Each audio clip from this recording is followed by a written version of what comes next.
నమస్తే వనితా హెల్ప్ లైన్కి స్వాగతం. ఈ మధ్య కాలంలో మనం చాలా తరచుగా వింటున్నాం, ఎంతో ప్రేమించుకుంటారు, ఎంతో కలిసి తిరుగుతారు, పెళ్లి చేసుకుంటారు, చేసుకున్న మర్నాటి నుంచి కొట్లాటకు దిగుతుంటారు. మనందరికీ తెలిసిన లేటెస్ట్ కేసు గాయని మధుప్రియ గురించి. అమ్మా నాన్నని ఎదిరించి 18వ ఏడు నిండిన మొదటి రోజే పెళ్లి చేసేసుకుని వెళ్ళిపోయిన మధుప్రియ 6 నెలలు కూడా కాకుండానే అత్తవారి వేధింపులు, ముఖ్యంగా భర్త వేధింపులు అంటూ వెనక్కి వచ్చేసిన మనందరం చూసాం. అయితే పెళ్లికి ముందు కలిసి తిరుగుతూ గంటలు ఫోన్లలో మాట్లాడుకుంటూ వాళ్ళు ఒకళ్ళనొకళ్ళు ఏం అర్థం చేసుకున్నారు, పెళ్ళైన తర్వాత ఎక్కడ తప్పు జరిగింది అనేది పెద్ద చిక్కుముడిగా అనేక పెళ్ళిళ్ళలో కనపడుతూ ఉంది. అది అమ్మా నాన్న పెద్దలు కుదిర్చిన వివాహం కావచ్చు, ప్రేమించి చేసుకునే వివాహం కావచ్చు, బట్ మాట్లాడుకోవాల్సిన విషయాలు మాట్లాడుకుంటున్నారా పెళ్లికి ముందు అనే ఒక పెద్ద ప్రశ్న మన ముందుంది. సో అందుకోసమే మనం తరచుగా చెప్తున్నాం, పెళ్లికి ముందే కౌన్సిలింగ్కి వెళ్ళండి, సమస్యలు వచ్చాక కాదు అని. నిన్న మధుప్రియ విషయంలో బహుశా సెలబ్రిటీ కేసు కావటం వల్ల 7 గంటల పాటు కౌన్సిలింగ్ జరిపారట. బహుశా అందరికీ అటువంటి అవకాశం ఉండకపోవచ్చు, కానీ అక్కడి దాకా తెచ్చుకోక ముందే ఒక కౌన్సిలింగ్ చేయించుకోవడం కూడా మంచిదని నిపుణులు అంటున్నారు. ఈరోజు మనం ప్రధానంగా దాని గురించి మాట్లాడుకోబోతున్నాం. దాంతో పాటుగా కుటుంబ సమస్యలకు సంబంధించి సైకలాజికల్ లీగల్ ఇష్యూస్కి సంబంధించిన ప్రశ్నలు కూడా తీసుకోబోతున్నాం. అందుకోసం స్టూడియోలో మనతో పాటు 2 అతిథులు ఉన్నారు. స్పందన రమణి గారు, advocate and family counsellor, doctor C Veerendra గారు, కౌన్సిలింగ్ సైకాలజిస్ట్. ప్రధానంగా ఈ మధ్య ప్రీ మ్యారిటల్ కౌన్సిలింగ్ మీద ప్రత్యేకించి పనిచేస్తూ ఉన్నారు. ఐ థింక్ అది వాటి అవసరం లాగా కనబడుతుంది. మీరు ఈ మధ్య దాని మీద స్పెషలైజ్ కూడా చేస్తున్నారు కదా, ఎందుకు మీరు ఆ రంగంలోకి దాన్ని స్పెషలైజ్ చేద్దామని అనుకున్నారు? అంటే సాధారణంగా అండి, మన కౌన్సిలింగ్ వచ్చే వాళ్ళని చూస్తే కపుల్స్ వస్తున్నప్పుడు వాళ్ళ ఇష్యూస్ చూస్తే చాలా నవ్వొచ్చే విధంగా ఉంటుంది. అంటే ఒక 4 సంవత్సరాల పాటు రిలేషన్షిప్లో ఉంటారు, లేదు ఒక ఆఫీస్లోనే పనిచేస్తూ ఉంటారు, లేదు ఏదో రకంగా సంబంధాలు కలిగి ఉన్న వాళ్ళు ఉంటారు. బట్ పెళ్ళయ్య 3-4 మంత్స్లోనే పెద్ద పెద్ద యుద్ధాలు చేసుకుంటారు. ఈ కొట్టుకోవడం అనేది ఎంత చిత్రంగా అయిందంటే, మన ఓన్లీ అబ్బాయిలే కొడతారని లేదండి, ఇద్దరు ఇన్వాల్వ్ అవుతారు, ఇద్దరు కొట్టుకుంటున్నారు, ఇద్దరు చేస్తున్నారు. సో వాళ్ళ సమస్యలు చూసిన తర్వాత నాకు అనిపించింది ఏంటంటే, ఇది పెళ్ళికి తర్వాత చేయడం కంటే ఎక్కువ అసలు పెళ్ళికి ముందే వీళ్ళకి అమ్మాయిలకు కానీ అబ్బాయిలు కానీ ఇద్దరికి కూడా పెళ్ళి విషయం పట్ల కానీ, కలిసి జీవించే విధానంలో వచ్చే సమస్యల పట్ల కానీ, ఎమోషనల్గా మనం ఎట్లా అడల్ట్గా ప్రవర్తించాలనే విషయాల పట్ల కానీ ఏమాత్రం అవగాహన లేదనే సంగతి 10 సంవత్సరాల నుంచి డీల్ చేసిన తర్వాత నాకు అర్థమైందండి. కాబట్టి మేము ఒక మాడ్యూల్ తయారు చేసాం యాక్చువల్గా, ఇది ఈ ప్రీ మ్యారిటల్ కౌన్సిలింగ్కి. ఏ అంశాలు వీళ్ళకి అవేర్నెస్ కలిగిస్తే పెళ్ళి తర్వాత ఎలాంటి సమస్యలు లేకుండా, సమస్యలు రావని మనం అన్నాం, కానీ సమస్యలు ఎదుర్కొనే నైపుణ్యాలు వాళ్ళకు ఉంటే కనుక దాన్ని ఎక్కువ చేసుకొని డిస్టర్బ్ చేసే పరిస్థితి లేకుండా బెటర్గా సంబంధంతో సాగడానికి అవకాశం ఉంటుందని ఆ ప్రీ మ్యారిటల్ కౌన్సిలింగ్ మాడ్యూల్ తయారు చేసి ఆ మాడ్యూల్ ద్వారా అవేర్నెస్ క్రియేట్ చేయడానికి ప్రయత్నం చేస్తున్నాం. అసలు పెళ్లి తర్వాత సమస్యలు వస్తాయన్న విషయం ఇన్ఫార్మ్ చేస్తే కూడా సగం సమస్య తగ్గిపోతుంది, ఎందుకంటే ఎక్స్పెక్టేషన్ ఉంటుంది. లేకపోతే చాలా మందికి అసలు పెళ్లితోటి మ్యాజిక్ అనుకుంటారు కదా, మనకు సినిమాల్లో కూడా పెళ్లితో శుభం కార్డు పడుతుంటుంది, అసలు సమస్య ఎక్కడ మొదలవుతుందన్న విషయం చెప్పారు. స్పందన గారు, మీరేమనుకుంటున్నారు? ఎందుకు అంటే వీరేంద్ర గారు అన్నట్టుగా 4 ఏళ్ళు కలిసి తిరుగుతారు. ఇవాళ పెద్దలు కుదిర్చిన వివాహాలు కూడా చూడండి, 2-3 నెలలు పెళ్లికి ఎంగేజ్మెంట్కి ఉంటుంది గ్యాప్. ఈ గ్యాప్లో విడవకుండా ఫోన్లో మాట్లాడుకుంటుంటారు, మధ్యలో డేట్స్ ఉంటాయి, అవుటింగ్ ఉంటుంది, రాత్రి పగలు మాట్లాడుతుంటారు, రాత్రి 2, 3, 4, 5 మాట్లాడుతూ ఉంటారు, చాట్ చేస్తుంటారు. బట్ పెళ్ళైన తెల్లవారి నుంచి కొట్లాడుకోవడం. యాక్చువల్గా నాది కూడా కాన్సన్ట్రేషన్ అంతా ప్రీ మ్యారేజ్ కౌన్సిలింగేనండి. నా కౌన్సిలింగ్ సెషన్స్లో మ్యాక్సిమం లక్కీగా ఏంటంటే నా ఫ్రెండ్స్ చిల్డ్రన్ ఎక్కువ నాకు వస్తూ ఉంటారు. ఎందుకంటే నేను ఒక 1892 కేసెస్ నేను డీల్ చేశాను డొమెస్టిక్ వైలెన్స్ యాక్ట్ ద్వారా. అందులో నాకు కనిపించినవి ఏంటంటే, పెళ్ళైన 3 నెలలకు కాదు, 3 రోజుల నుంచే మొదలవుతాయి. పెళ్ళయ్యే రోజు వరకు వీళ్ళు యు ఆసమ్ అని, లవ్ యూరా అని, అదని ఇదని అనుకున్న వాళ్ళు అస్సలు నచ్చట్లేదు మేడం, ఐ కాంట్ టాలరేట్ అంటారు. ఏమిటో టాలరేట్? ముందు 3 ఏళ్ళు 4 ఏళ్ళు 2 ఏళ్ళు 2 నెలలు 3 నెలలు ఇలాగా ఇద్దరి మధ్య ఒక లవ్ ఉండి, ఇప్పుడు మనం ఆ రోజే పెద్దలు కుదిర్చిన పెళ్ళి 2-3 నెలల్లో వీళ్ళకి పెద్ద అవగాహన కలగలేదు అనుకున్న పెళ్ళిళ్ళు కావు. ఇద్దరు లవ్ ఉండి అన్నీ తెలిసి వాళ్ళు ఒక మ్యారేజ్ ఆ బాండేజ్లోకి వెళ్ళాక ఇద్దరు విపరీతమైన, అంటే బద్ధ శత్రువులు, మొహాలు కూడా చూసుకోలేనంత ఇదిగా విడిపోతున్నారంటే కారణం ఏంటి? అండ్ అందువల్ల నేను కూడా దీని మీద ఎక్కువ కాన్సన్ట్రేట్ చేశాను. ఎందుకంటే అసలు పెళ్ళి అనే దాని మీద అవగాహన కావాలి. ఎందుకంటే 99% చూడండి, అమ్మ నాన్నలాగో ఉంటుంది నా లైఫ్ కూడా అనుకునే అబ్బాయిలు కానీ అమ్మాయిలు కానీ, అంటే మా అమ్మలాగే మా నాన్న మాట వింటుంది, అలాగే నా మాట కూడా వింటుంది అనే అబ్బాయి ధోరణి. అమ్మాయి అమ్మ ఏం చెప్తే అంత తాళాలన్నీ అమ్మ చేతిలోనే ఉంటాయి, నా చేతిలో కూడా అలాగే ఉంటాయి అనే అమ్మాయికి ఆ ధోరణిలో పెరుగుతున్నారు. సో పేరెంట్స్ కూడా నవేడేస్ అసలు టైం ఉండట్లేదు పిల్లలతో గడపడానికి. వీళ్ళు కాలేజ్ చాలా బిజీ లైఫ్లోకి వెళ్ళిపోతున్నారు, తర్వాత ఈ ప్రొఫెషనల్ కోర్సెస్లోకి వెళ్ళిపోతున్నారు, ఆ తర్వాత పెళ్ళి, ఆన్లైన్ పెళ్ళిళ్ళు. ఇది కాకుండా ఒక కౌన్సిలింగ్ అనేది జరిగితే అసలు ఎలాంటి బిహేవియర్, బాడీ లాంగ్వేజ్ దగ్గర నుంచి ఎలా ఉంటే వాళ్ళకి కొంచెం ప్రికాషనరీ, ఇప్పుడు మనం అంటూ ఉంటాం అంటే prevention is better than cure అని, ముందుగా కొంచెం వాళ్ళకి అవగాహన ఉంటే చాలా చక్కగా వాళ్ళ దాంపత్య జీవితం బాగుంటుంది అని మా అభిప్రాయం. Right, definitely. అసలు అయితే కాకపోతే ఏ విషయాల పట్ల అవగాహన, కనీసం బేసిక్స్ అనేది కూడా మనం మాట్లాడుకుందాం. కాలర్స్ రెడీగా ఉన్నారు, ఒక కాల్ తీసుకుందాం. హలో హలో చెప్పండి. హలో చెప్పండి అమ్మా. నమస్కారం అండి, నా పేరు శశి అండి. చెప్పండి శశి. నాకు నవంబర్ 2012 నవంబర్ 15 మ్యారేజ్ అయిందండి.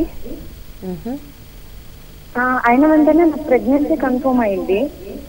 యాక్చువల్గా అయితే మా హస్బెండ్ వాళ్ళ సిస్టర్ కు డైవర్స్ అయిపోయిందండి. తనకి 2 సిస్టర్స్, వాళ్ళు మాకు అది చెప్పలేదు. ఒక అమ్మాయికి డైవర్స్ అయ్యింది, అది చెప్పకుండా పెళ్లి చేశారు. పెళ్లి అయినప్పటి నుంచి ఆ అమ్మాయి ఇంట్లో ఉండటము, గొడవ పడటము ఇవన్నీ జరుగుతూ వచ్చాయి. వాళ్ళు జనవరిలోనే నన్ను మా ఇంటికి పంపించేశారు. ఓకే. ఇంకా దాని తర్వాత పెద్దలందరూ కలిసి పంచాయతీ చేసి డెలివరీ అయిన తర్వాత సపరేట్ గా ఉండండి అని చెప్పారు. దాని పెద్దలందరి మాట కాదని చెప్పేసి మరి అప్పుడు గొడవ పెట్టుకుని హాస్పిటల్లోనే పాపను నన్ను వదిలిపెట్టి వెళ్ళిపోయినారు. మరి 4th month లో వచ్చి నామకరణం చేస్తాము, బాగా చూసుకుంటాము, అంతా కలిసే ఉంటాం, ప్రాబ్లం ఏముండదని చెప్పి నన్ను తీసుకెళ్లారు. 4th month లో మరి అప్పుడు నామకరణం రోజే నన్ను కొట్టి పాపను ఒకటి తీసేసుకునేసి బయటికి పంపించేయాలా అని చెప్పి చూశారు. నేను పోలీస్ కంప్లైంట్ ఇస్తాను అది ఇది అంటే పాపను కూడా నాతో పాటు ఇచ్చేసి మా అమ్మ వాళ్ళ ఇంట్లో వదిలిపెట్టేసి వెళ్ళిపోయినారు. మరి 1 year నుంచి లేదు బాగా చూసుకుంటాను పాపను ఇద్దరిని అని చెప్పి మరీ తీసుకుపోయారు. 1 year బాగా చూసుకున్నారు. ఇప్పుడు మరి నేను 3rd month ప్రెగ్నెంట్. మరి ఇప్పుడు సేమ్ గొడవ పడి నన్ను స్పందన అనేసి అదేదో ఆర్గనైజేషన్ ఉంది, దాంట్లో మెంటల్ పీపుల్ ట్రీట్ చేస్తారు, నీకు మెంటల్ వచ్చేసింది అని చెప్పి పాపను మా అమ్మ నాన్నకు హ్యాండ్ ఓవర్ చేయాలా అని చెప్పి గొడవ చేశారండి. నేను బెంగళూరులో నాకు లాంగ్వేజ్ ప్రాబ్లం అని చెప్పేసి భయం వేసేసి నేను వచ్చేసాను. ఇవాళ ఫోన్ చేసి మరి సేమ్ డెలివరీ అయ్యేంత వరకు మీ దగ్గర పెట్టుకోండి, మా పాపను ఒకటి తీసుకెళ్ళిపోతాను అనేసి అంటున్నారు. ఇప్పుడు నేను ఎలా అప్రోచ్ అవ్వాలి, నేను ఎక్కడికి వెళ్ళాలి ఫస్ట్ అనేది నాకేం తెలియట్లేదండి. అంటే మీరు దేనికి అప్రోచ్ అవ్వాలి? పాపని మీ దగ్గరే ఉంచుకోవడానికి అప్రోచ్ అవ్వాలనుకుంటున్నారు, ఏమనుకుంటున్నారు మీరు? నాకు నా హస్బెండ్ వాళ్ళ అమ్మ నాన్న చెల్లి నుంచి సపరేట్ వచ్చేసి పాప నేను మా ఆయన కలిసి ఉండాలి అని అనుకుంటున్నాము. ఓకే. తను యాక్చువల్గా అయితే నార్మల్ గా ఒప్పుకుంటారు, సపరేట్ పెట్టడానికి ఒప్పుకుంటారు. కానీ మరి వాళ్ళ మదరు సిస్టరు వీళ్ళందరూ వచ్చి వీళ్ళందరూ ఫోన్లలో మాట్లాడటము, తర్వాత ఇంట్లో గొడవలు జరగటం ఇదంతా జరుగుతూనే మరి లేదు నేను పెట్టను అని చెప్పి నన్నే కొట్టి బయటికి దొబ్బేస్తారు. కాదమ్మా, ఇప్పుడు దేనికి అప్రోచ్? ఇవాళ మీకు అంటే ఇవాళ మీకు ఫోన్ కాల్ వచ్చింది కాబట్టి మీ పాపని తీసుకెళ్తారేమో వాళ్ళు భయపడుతున్నారా మీరు? అదొకటే కాదండి, నెక్స్ట్ పాపను స్కూల్ కు జాయిన్ చేయించాలి. ఇప్పుడు నేను మరీ ప్రెగ్నెంట్, నెక్స్ట్ ఏం స్టెప్ తీసుకోవాలి అనేది నాకు తెలియటం లేదు. రైట్ అమ్మ, మీరు లీగల్గా వెళ్ళాలనుకుంటే విమెన్ అండ్ చైల్డ్ వెల్ఫేర్ డిపార్ట్మెంట్లో డొమెస్టిక్ వైలెన్స్ యాక్ట్కి ఒక సెల్ ఉంటుందమ్మా. అక్కడ కౌన్సిలింగ్స్ జరుపుతారు. అంటే మీరు మీ భర్తతో ఉండటానికి మీకు ఏ రకమైన అభ్యంతరం లేనట్టుగా కనిపిస్తుంది. అయితే ఇన్లాస్తో అత్తగారు వాళ్ళతో మీకు ఏదో ప్రాబ్లం ఉంది, అది అంటే మీరు కలిసి ఉండే విధంగా లేని ప్రాబ్లం అది. అందువలన మీరు హస్బెండ్ని కన్విన్స్ చేసుకుని ఒకవేళ కౌన్సిలింగ్లో కూర్చొని అలా సాల్వ్ చేసుకోవటం బెటర్. ఎందుకంటే ఇప్పుడు మీకు ఎన్నో నెల అంటే డెలివరీ టైం వరకు మీరు ఎట్లాగూ ఏమీ చేయలేరు. అందువల్ల మామూలుగా మీరు కంటిన్యూ చేయండి, ఫోన్లో మాట్లాడుకోవడం కానీ లేదా పెద్దవాళ్ళు వీళ్ళు వాళ్ళు మాటలు కానీ ఇవన్నీ కూడా నార్మల్గా ఉండనియండి. మీరు డెలివరీ అయిన తర్వాత ఇద్దరు పిల్లలతో మీరు వెళ్ళేటప్పుడు ఈ కౌన్సిలింగ్ వెళ్ళే ముందే మీరు కౌన్సిలింగ్ పొందొచ్చు. కౌన్సిలింగ్ అయిన తర్వాత మీకు సాల్వ్ అయిపోతాయి 99%. సాల్వ్ అవ్వకపోతే కనుక మీరు కోర్టు వరకు వెళ్ళాలమ్మా. అంటే కోర్టు వరకు వెళ్ళాక మళ్ళీ 2 విధాలుగా మనం చూసుకోవాలి. ఒక్కొక్కసారి కోర్టుకు వెళ్ళాక ఏ భర్త కూడా ఇష్టపడడు. అది చాలా పరువు పోయిందన్న విషయంలో ఒకవైపు అలా ఆలోచిస్తారు పెద్దలు కానీ వాళ్ళు కానీ. అయితే కోర్టు మాత్రం విడివిడిగా ఉండాలి అనేది ఆ నిర్ణయం మాత్రం వాళ్ళు డైరెక్షన్ ఇవ్వటం జరగదు. అది మీలో మీరు కౌన్సిలింగ్లో నిర్ణయించుకోవాల్సిన విషయం. లేదు కోర్టు ద్వారా వెళ్ళాలి అనుకుంటే కొంచెం జటిలం అయిపోతుంది సమస్య. అప్పుడు త్రూ కోర్టు మీరు పిల్లలని మీకు ఉండేటట్టు ఆర్డర్ తెచ్చుకోవచ్చు, అలానే ప్రొటెక్షన్ ఆర్డర్ కూడా తెచ్చుకోవచ్చు. ఈవెన్ కర్ణాటక బెంగళూరులో కూడా ప్రొటెక్షన్ ఆఫీసర్ చాలా బాగా అంటే వాళ్ళు పర్సనల్గా చూస్తారు. మన ఆంధ్ర కన్నా కర్ణాటకలో ప్రొటెక్షన్ ఆఫీసరే ప్రాజెక్ట్ డైరెక్టరే పర్సనల్గా కూర్చుని వారే నింపడం జరుగుతుంది ఈ డిఐఆర్ అవి కూడా. సో మీరు అక్కడ కూడా బాగానే ఉంటుంది, అక్కడ మీరు అప్రోచ్ అయినా. లేదు మీకు లాంగ్వేజ్ ప్రాబ్లం అంటున్నారు కనుక మన ఏపీలోనూ అంటే తెలంగాణలోనూ మీరు ఎక్కడున్నారో అక్కడ మీరు ఒకవేళ అప్రోచ్ అయినట్లయితే కౌన్సిలింగ్ ద్వారా నార్మల్గా సెటిల్ అయిపోతుందమ్మా. ఎందుకంటే మీది అంత పెద్ద ఇష్యూ కాదు. కాకపోతే ఏంటంటే మీరు మెంటల్గా ఈ ఇద్దరు ఆడపిల్లలు పెళ్ళవగానే వెళ్ళిపోతారు అనేది మీరు మైండ్లో పెట్టుకున్నారు.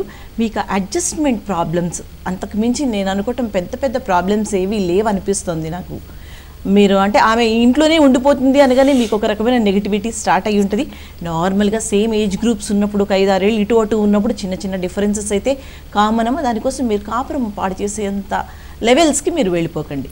యాక్చువల్లీ తను మాట్లాడుతుంటే నాకు అదే అనిపించింది. మీ హక్కులంటే సరే, కానీ ఒక డైవోర్స్ అమ్మాయి ఇంట్లో ఉందన్న విషయం దాచిపెట్టి పెళ్లి చేశారు చాలా తప్పు. ఎందుకంటే మీకు అర్థమై ఉంటే ఇవాళ మీ స్టేటస్ అదే, ఇవాళ మీరు కూడా అదే అమ్మాయి. మీరు ఏ అమ్మాయి గురించి మీరు ఎంత నెగిటివ్గా మాట్లాడుతున్నారో ఇవాళ అదే స్టేటస్లో మీరున్నారు.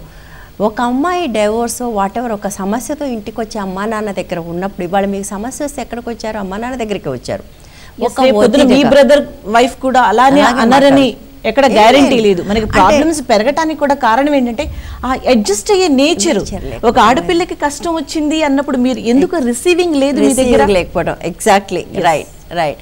సో మీరు ఒక వదినగా లేదా ఆ ఇంటికి కోడలుగా అమ్మాయికి సపోర్ట్ ఇచ్చి అమ్మాయి కొత్త లైఫ్ స్టార్ట్ చేయడానికి మీరు హెల్ప్ చేసి ఉంటే నిజంగా వాళ్ళందరూ మిమ్మల్ని చాలా అభిమానించేవాళ్ళు. అంటే దానివల్లే సమస్యలు వస్తున్నాయి నేను అనట్లేదు, బట్ మీ వైపు నుంచి మీరు చెప్పిన దాంట్లోనే మీ ధోరణిలో ఒక సమస్య ఉందని అనిపిస్తుందమ్మా. ఇప్పుడు మీరెంతో మాకు అమ్మాయి కూడా అంతే. ఎవరైనా వాళ్ళ మీరు అదే స్టేటస్లో ఉన్నారన్న విషయం మర్చిపోకండి. సో ఒక కష్టంలో ఉన్న ఆడపిల్లకు అమ్మా నాన్న ఆదరణ ఇవ్వకూడదు అను ఆ విషయం మాకు ముందే చెప్పొచ్చు కదా అని మీరు అంటారేమో. చెప్పలేదేమో. సో వాట్ అంత ఇంపార్టెంట్ అయిన విషయం అనుకుని ఉండకపోవచ్చు. ఇంకోటి ఇవాళ మీరు డైవోర్స్ అంటే మీరు ఒప్పుకోరు, లేదండి మేము కలిసి ఉంటారు. అమ్మాయి కూడా అలా అనుకుంటుందేమో, హూ నోస్ కదా. ఐ థింక్ మళ్ళీ మొదటి దగ్గరకు వద్దామండి. దాచిపెట్టారు, చెప్పలేదు. ఐ థింక్ చాలా పెళ్ళిళ్ళలో ఇది ఒక సమస్య. నాకు ఈ విషయం ముందు చెప్పలేదు, దాచిపెట్టారు. ఏదో ఉద్యోగం దాచిపెట్టారు, చదువు దాచిపెట్టారు, ఇంకేదో దాచిపెట్టారు. ఒకటి దాచిపెట్టడం వేరే పేరు ఉంటుంది, పేరు కూడా కొంచెం ఓల్డ్ నేమ్ ఉందనుకోండి, వాళ్ళ ఇంట్లో పిలుచుకున్న పేరు ఉంటుంది, వాళ్ళ ఇంట్లో పిలుచుకునే పేరు చెప్తారు వాళ్ళు. సర్టిఫికేట్ చూసినప్పుడు అసలు పేరు కనిపిస్తుంది, దాన్ని కూడా ఇష్యూ చేస్తారు వీళ్ళు. ఏంది మాకు ఈ పేరు చెప్పలేదు, ఎంత అసహ్యంగా ఉంది పేరు, ఈ పేరుతో ఎట్లా చూస్తాం. సో అది కాన్షియస్ కావచ్చు, నిజంగానే వాళ్ళు ఎక్కడ ఉపయోగించారు కాబట్టి పట్టించుకోకుండా కూడా పోవచ్చు. సో అంటే కొన్ని ఇట్లాంటి చిన్న చిన్న విషయాలు మనం ఇగ్నోర్ చేయొచ్చు, కానీ కొంతమంది మన సమాజంలో నడుస్తున్న ధోరణి ఉంది కదండి, 1000 అబద్ధాలు ఒక పెళ్లి చేయమని. ఇప్పుడున్న పరిస్థితుల్లో ఇంత చిన్న అబద్ధం పడినా సరే ప్రాబ్లం పెద్ద సమస్య అయ్యే అవకాశం ఉంది. ఐ థింక్ ఆ సామెత ఎంత మాత్రం పనికిరాదు. నార్మల్లీ ట్రస్ట్ మీద వెళ్తున్నాము అంటారండి. సో టోటల్ గా వాదన ఆ సామెతకి కాలం చెల్లిపోయింది, 100% కాలం చెల్లిపోయింది. కాబట్టి తల్లిదండ్రులైనా సరే, అమ్మాయి అబ్బాయిలైనా సరే, ఎప్పుడైనా సరే మీకు సంబంధించిన విషయాలు నిజాయితీగా అవతల వ్యక్తులు చెప్పడం వల్లనే మీ రాబోయే జీవితకాలం అంతా కూడా ఆ సమస్య మీద నిలబడి ఉంటుంది. మీరు రిలేషన్షిప్ని ఎస్టాబ్లిష్ చేసుకోవడంలోనే ఫస్ట్ మనిషికి సంబంధించిన విలువలు ఏంటి అంటే, ఫస్ట్ ట్రస్ట్, తర్వాత రెస్పెక్ట్, తర్వాత అఫెక్షనేట్గా ఉండడం, స్నేహంతో ఉండడం, తర్వాత వ్యక్తులతోటి కేర్ఫుల్గా ఉండడం, తర్వాత మనం అర్థం చేసుకోవాల్సి ఏంటంటే ఈ 4 కోఆర్డినేట్స్ కనుక ఇద్దరు వ్యక్తుల మధ్య ఎస్టాబ్లిష్ చేసుకునే ప్రాసెస్లో ఉంటే డెఫినెట్గా మనం ఏ రకంగా వెళ్ళాలని ఒక గైడెన్స్ కూడా ఒకరికొకరు ఇచ్చుకునేందుకు ఎక్కువ అవకాశం ఉంటుంది. గైడెన్స్ తర్వాత మనిషికి కావాల్సింది ఏమి ఎక్స్పెక్ట్ చేస్తారండి అంటే, ఒక ప్రైడ్ ఉండాలా, ఒక గ్రాటిట్యూడ్ ఉండాలా. ఇవన్నీ కలిసిన తర్వాత ఒకరి పట్ల ఒకరికి ఒక వాత్సల్యం అనేది డెవలప్ అవుతుంది. అప్పుడు ప్రేమగా అది కన్వర్ట్ కావడానికి అవకాశం ఉంటుంది. సో ఇద్దరు వ్యక్తులు కలిసి జీవించాలనుకున్నప్పుడు ఈ ఎలిమెంట్స్ను వ్యక్తిగా నాకు ఎన్నున్నాయి, రైట్, ఇద్దరం కలిస్తే ఆ రెండింటి పట్ల మనం ఒకరికొకరుకున్న అండర్స్టాండింగ్ ఏమిటి అనేది ఫస్ట్ వ్యక్తి కలవడానికి చేసిన తర్వాత ఫస్ట్ మనం చూసుకోవాల్సిందంటే ఒక ఎమోషనల్గా లెవెల్లో మనం ఎక్కడ ఉన్నాము, సైకలాజికల్ లెవెల్స్లో మనం ఎక్కడ ఉన్నాము, తర్వాత ఫిజికల్గా మనం ఎలా ఒకరి పట్ల ఒకరు ఆకర్షితులై ఉన్నాము, తర్వాత ఫైనాన్షియల్గా ఏ రకమైన ప్లాట్ఫామ్లో మనం ఉన్నాము, రాబోయే కాలంలో మన ఫైనాన్షియల్ గోల్స్ ఏంది, తర్వాత కుటుంబం నుంచి మనమే ఎక్స్పెక్ట్ చేస్తున్నాం, కుటుంబానికి మనమే ఇవ్వగలం. ఇవన్నీ చాలా ఇంపార్టెంట్ అయిన విషయాలండి. ఇవి ఏవి పట్టించుకోకుండా ఓన్లీ చూసి బాగుందనుకోవడము, లేక ఉద్యోగం చూసి బాగుందనుకోవడము, లేదు వాళ్ళ తల్లిదండ్రుల స్టేటస్ చూసి బాగుందనుకోవడము, ఇవన్నీ అన్నీ వాళ్ళే ఒక కంక్లూజన్కి వచ్చేసి ముందు పర్లేదు ఏం పర్లేదు అనుకుంటే అంత బాగానే కనిపిస్తుంది, సూపర్ కనిపిస్తుంది, చాలా సూపర్ అనిపిస్తుంది. అందరితో పెళ్ళైన తర్వాతనే మొత్తం సీన్ అంతా రివర్స్ అయిపోతుంది.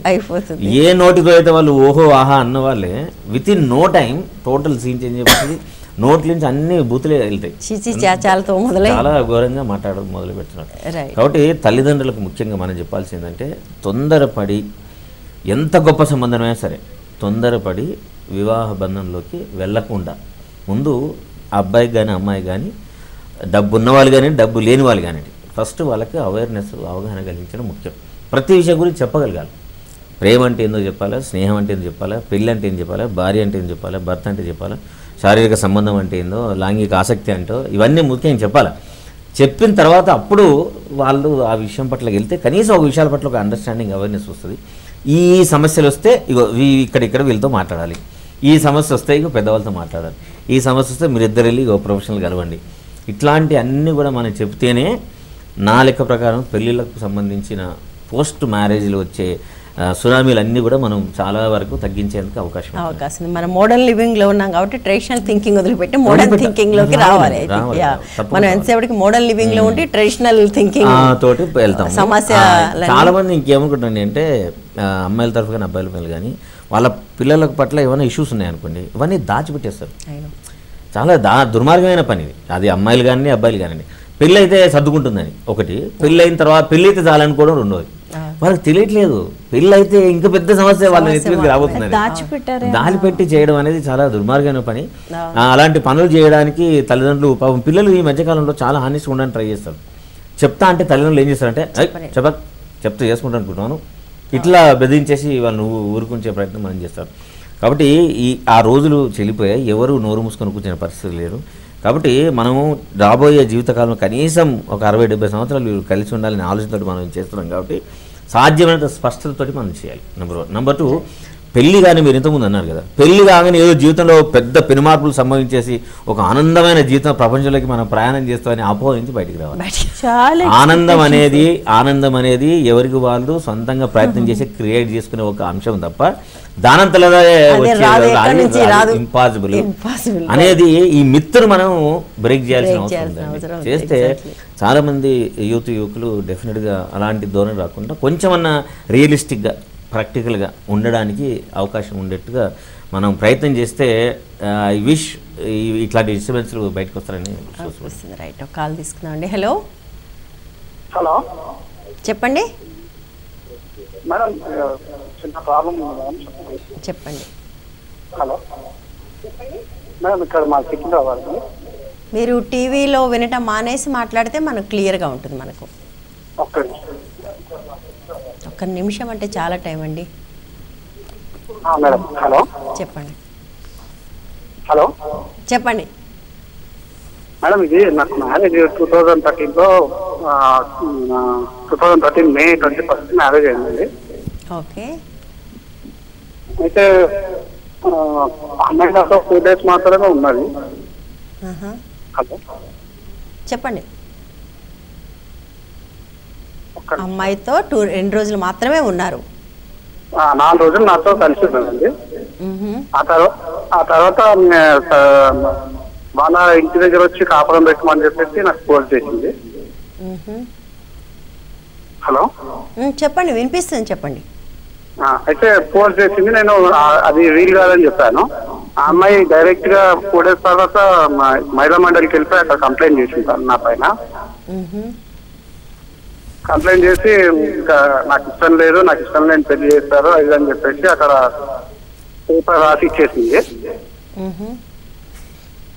హలో చెప్పండి, మీరు మాట్లాడండి, కంటిన్యూస్ గా చెప్పండి. ఓకే. అయితే నాకు ఇష్టం లేని పెళ్లి చేశారు మా వాళ్ళు, అది ఇది అని చెప్పేసి పెద్ద కంప్లైంట్ ఇచ్చేసి నాకు అవసరం లేదు విడాకులు ఇచ్చేస్తారని చెప్పేసి ఇచ్చేసి వాళ్ళు సంవత్సరం కానీ మీకు విడాకులు మంజూరు కావాలని చెప్పేసి వాళ్ళు మహిళా మండలి వాళ్ళు అన్నారు మేడం. దాని తర్వాత నేను ఇంకా అమ్మాయిని మామూలుగా ఇంకా నేను పట్టించుకోలే, ఆమె పట్టించుకోలే. నేను మధ్యలో కాల్ చేసినాను, ఏమైంది మరి వస్తావా రావా అని చెప్పేసి అడిగితే వస్తాను అంటే రాదు మేడం. మన ఇప్పుడు 2 months వస్తే 2 years మేడం ఇప్పుడు. సో నేను ఆమెకు చూడాలనుకుంటున్నాను, కాకపోతే ఆమె రావట్లేదు. మరి నా పరిస్థితి మేడం ఏం చేయాలి? మీరు ఫ్యామిలీ కోర్టులో రెస్టిట్యూషన్ ఆఫ్ కాంజుగల్ రైట్స్ అని సెక్షన్ 9 ప్రకారం ఒక పిటిషన్ వేసుకోండి. రెస్టిట్యూషన్ ఆఫ్ కాంజుగల్ రైట్స్ అంటారు. అంటే నా భార్య నా కాపురానికి రావాల్సిందిగా అని ఫ్యామిలీ కోర్టు ద్వారా అడగటం. అది వేసుకున్నట్లయితే మీకు మొత్తం సమస్య చాలా క్లియర్ అయిపోతుంది. ఎందుకంటే ఆమెకి ఇష్టం ఉంటే ఆమె రిప్లై కౌంటర్ వేస్తారు, వచ్చి అటెండ్ అవుతారు. లేని పక్షంలో డివోర్స్ వేస్తారు. ఏదో ఒకటి మీకు తేలిపోతుంది. బట్ ముందు ఒక లాయర్ నోటీస్ పంపించాలేమో కదా. రెస్టిట్యూషన్ ఆఫ్ కాంజుగల్ రైట్స్కి అవసరం లేదు, డైరెక్ట్గా వేసుకోవచ్చు. డివోర్స్ అది వేసినప్పుడు వేసుకోవాలి. ఆర్ కౌన్సిలింగ్ కూడా వెళ్ళొచ్చు. ఒకసారి కౌన్సిలింగ్కి వెళ్ళినా కానీ ఉపయోగం ఉంటుంది. సో ఒక లాయర్ని సంప్రదించండి. నోటీస్ ఫార్మల్గా పంపిస్తారు. బట్ వాళ్ళు వెయిట్ ఏం చేయరు, 15 రోజులు వెయిట్ చేస్తామంటారు. అది ఫార్మల్గా లాయర్ దగ్గరికి వెళ్ళగానే ముందు ఆయన చేసేది ఒక నోటీస్ వేస్తూ కోర్టులో వేసేస్తారు. వేసినప్పుడు మీకు ఏమవుతుందంటే వాళ్ళు ఫస్ట్ అపియరెన్స్ ఉంటుంది. వాళ్ళు అటెండ్ అయ్యాక వాళ్ళు ఏదో ఒక జవాబు అనేది చెప్పాలి. అటెండ్ అవ్వకపోతే ఎక్స్పార్టీ అయిపోతుంది. రైట్. ఎక్స్పార్టీ అంటే ఆవిడ కాపురానికి రమ్మనే అవుతుంది. అప్పటికి రాకపోతే అప్పుడు మీ డివోర్స్కి వెళ్ళొచ్చు. అంటే ఏదో ఒకటి తేలుతుంది. ఒక ఫైనల్ అనేది మీ సంబంధం ముందుకు వెళ్ళటమా లేదా అనేది ఒక చోట నిర్ణయం అయిపోతుంది. కాబట్టి ఐ థింక్ మీరు వెళ్ళాలి. ఇంకో కాల్ తీసుకున్నాండి. హలో హలో హలో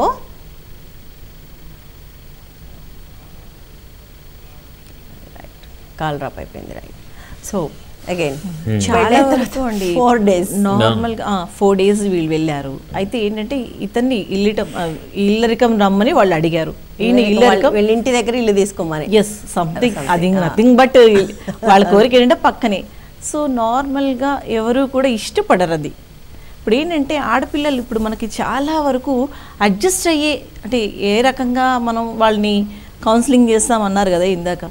మామూలుగా మనం ఏం చెప్తామంటే వాళ్ళకి బాగా నచ్చేది ఫ్రెండ్షిప్లో మనం ఏం ఫాలో అవుతామండి, వాళ్ళని హర్ట్ చేయకూడదు. మన స్నేహితురాలని కానీ స్నేహితుడిని కానీ వాళ్ళని నొప్పించకుండా జాగ్రత్తగా ఉండటం, అది చాలా వరకు ఫాలో అవుతారు ప్రతి ఫ్రెండ్. ఇంకొంచెం ఎక్కువయ్యాక కొంచెం చిన్నవి అనుకున్నా అంటే ఫీల్ అవ్వకుండా అడ్జస్ట్ అయ్యే నేచర్ వస్తుంది. సో మ్యారేజ్లో కూడా అంతే. ముందు ఏంటంటే వాళ్ళకి వీళ్ళు నొప్పించుకోకుండా వెళ్ళినప్పుడు ఆటోమేటిక్గా ఇద్దరి మధ్య ఒక బాండేజ్ అనేది ఏర్పడుతుంది. రెండోది ఎంతైనా ఇద్దరు 2 డిఫరెంట్ ఎన్విరాన్మెంట్స్లో పెరిగిన వాళ్ళు.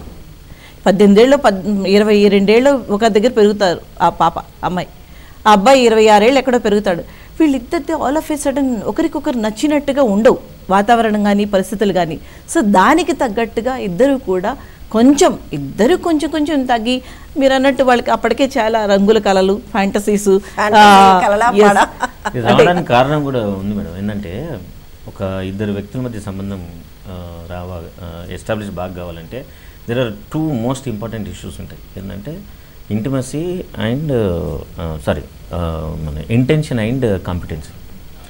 ఇద్దరు వ్యక్తులు కలిసి జీవించిన క్రమం లోపల భార్య ఒక పని చేయలేదు, భర్త ఏమనుకుంటాడంటే ఆమె ఇంటెన్షనే రాంగ్ అనుకుంటాడు.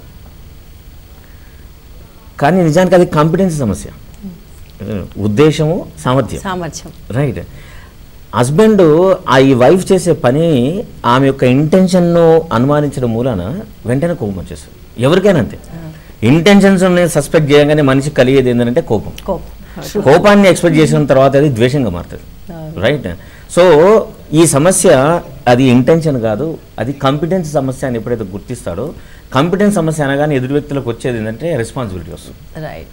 అండ్ సహాయం చేయాలని కోరిక, దాన్ని ఎట్లా బెటర్ చేయాలని ఆలోచన వస్తుంది. ఎగ్జాక్ట్లీ. ఫ్రెండ్షిప్ లో కూడా అదే జరుగుతుంది. So we don't suspect the intentions of other person.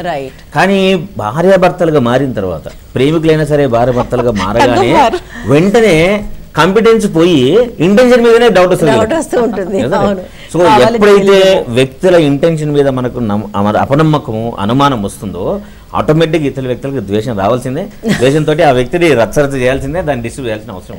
కాబట్టి మనం అవతల వాళ్ళని చూసేటప్పుడేమో వాళ్ళ ఇంటెన్షన్ని మోటివ్ని సస్పెక్ట్ చేస్తాము, మనను మనం చూసుకున్నప్పుడు మాత్రం దాని కాన్ఫిడెన్స్ ఆలోచిస్తాం.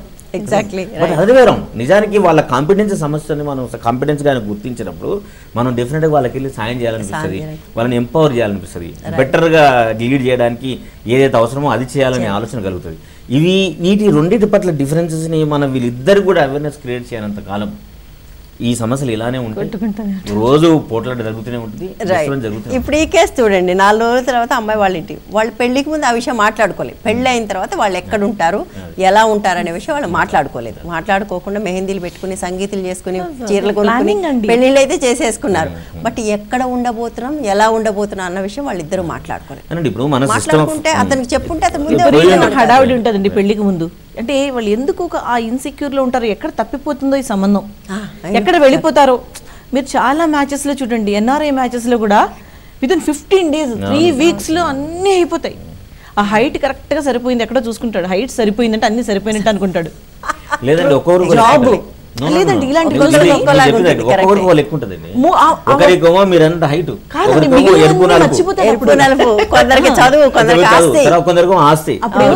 మిగిలినవన్నీ మర్చిపోతారు. ఈ హైట్ ఒక్కటే ఉంటది పెళ్లి అయ్యే వరకు. ఆ తర్వాత 89 మొదలవుతాయి. ఈ 89 0 ఒక్క హైట్ సరిపోయింది, అక్కడ ఫెయిల్. చాలా నంబర్ ఆఫ్ మ్యారేజెస్ అండి. రెండోది ఈ మధ్య ఎక్కువ కేసెస్లో మేము చూస్తున్నది ఏంటంటే పెళ్ళికి ముందే అడ్వాన్స్ అయిపోతున్నారు. లవ్ కొన్నాళ్ళు అయ్యాక ఇద్దరికి అంటే మరీ లాంగ్ అయ్యేటప్పుడు మొహం వచ్చేస్తుంది. నాకు నువ్వొద్దు నీకు నేనొద్దు అనే స్టేజ్. అంటే ఇందాక రే సార్ అది ఈ అమ్మాయి చేయగలదా లేదా అని చూడు, లేదా ఆ అబ్బాయికి అంత కెపాసిటీ ఉందా లేదా అని చూడదు. నువ్వు ఇది చేయలేదు సో నువ్వు నాకు నచ్చలేదు, నేను నీకు నచ్చలేదు అని ఒక చిన్న మాటలు అనేసుకుంటారు. తర్వాత గొడవలు. ఆ తర్వాత పెళ్ళి అనేది ఏ కోర్టులు చేయించలేవండి. వస్తారు లీగల్ అడ్వైస్కి వస్తారు, కోర్టు ద్వారా ఏదైనా కేసులు వేయమంటారు. కానీ అప్పటి వరకు వాళ్ళు అంత అడ్వాన్స్ అయినట్టు మనం ఎక్కడ ఎస్టాబ్లిష్ చేయగలుగుతాం. ఆ తర్వాత అమ్మాయి అంటది నాకు అతనే కావాలి మేడం అంటారు. కానీ అది ఇంపాసిబుల్ అండి. అందువలన ఈ లవ్లోకి వెళ్ళే ముందు కూడా నన్ను అడిగితే కొంచెం లవ్ తెలియకుండా పుట్టేదే, బట్ పుట్టేకైనా అట్లీస్ట్ వాళ్ళు కౌన్సిలింగ్కి వెళ్ళాలి. కాదండి, ప్రేమలో సమస్యలకి పెళ్ళిళ్ళలో సమస్యలకి నాకు ఒకటే కనపడుతుంది, స్నేహం లేకపోవటమే. రెండింటిలోనూ స్నేహం ఉండట్లేదు. మొన్న ఎవరైనా ఎందుకు ఇంత ప్రేమలు విఫలం అవుతున్నాయంటే స్నేహం లేదు, పెళ్ళిళ్ళు ఎందుకు విఫలం అవుతున్నాయంటే అందులో స్నేహం లేదు. ఐ థింక్ రెండిట్లో కూడా వాళ్ళ గోల్ వేరే ఉంటుంది. Right, exactly.